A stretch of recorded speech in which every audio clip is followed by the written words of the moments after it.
people who don't see their value will continue to become a victim of people who are 110% opportunists. Stefon Diggs, accuser.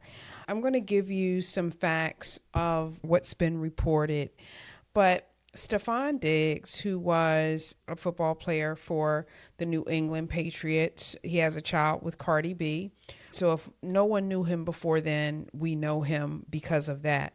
But what's very interesting is that he's being accused of making unwanted sexual advances by a man. This was something that I think his fans and certainly Cardi B fans probably were not expecting. Not to shame him, it's just something that's surprising for people. But anyway, Christopher Griffith apparently accused Stefon Diggs of drugging him and making unwanted sexual advances during a May 2023 gathering at Diggs's Rockville, Maryland home. He alleges that Stefon exposed himself, put his tongue in Griffith's ear, and asked him to come to his room. Griffith says he rebuffed the kiss attempt. Stefon sued him first for defamation, claiming that Griffith fabricated the story. Griffith then countersued, alleging sexual assault, and also claims Diggs conspired to have him attacked / killed to suppress his gay / bisexual secrets. Now, this week's development, Griffith says Diggs and his team arranged the May 2023 DC trip themselves, undercutting Diggs's argument that Griffith should have the travel records. One of the things that continues to shock me is that athletes are often walking around with a target on their back. I don't care if your name is Stefon Diggs. I don't care if your name is Steph Curry.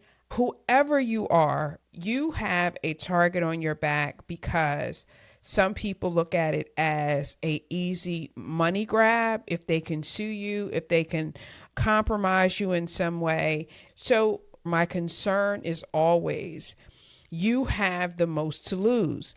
If you have the most to lose, why are you playing with people who have nothing to lose? Defamation is a real thing in terms of falsely accusing people. You have people out here who literally make shit up. Third thing, a lot of people on TikTok have talked about these 100 pages of texts and DMs as evidence.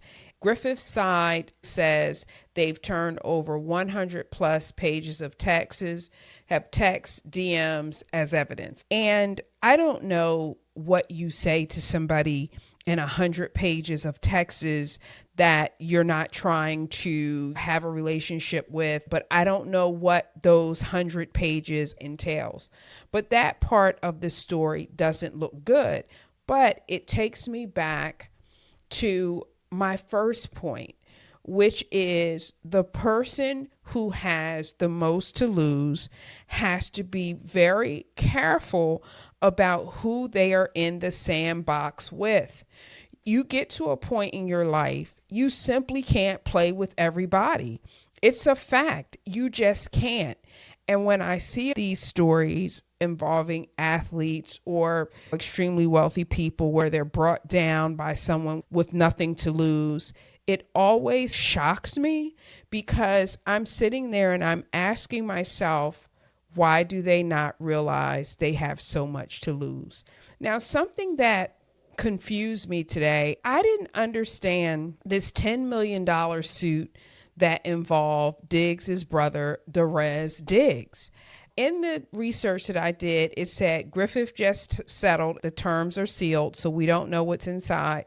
His $10 million suit against Diggs' brother, Derez Diggs, and an LA apartment complex over a 2023 alleged beatdown robbery. $100K plus in property was allegedly stolen that Griffith says was coordinated to silence him. That case is closed, but the main Stefon Diggs suit is not.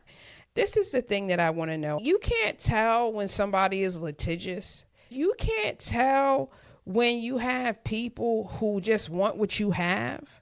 This guy has 2 cases against the Diggs brothers. And you have to ask yourself, why is this person wanting to associate with me?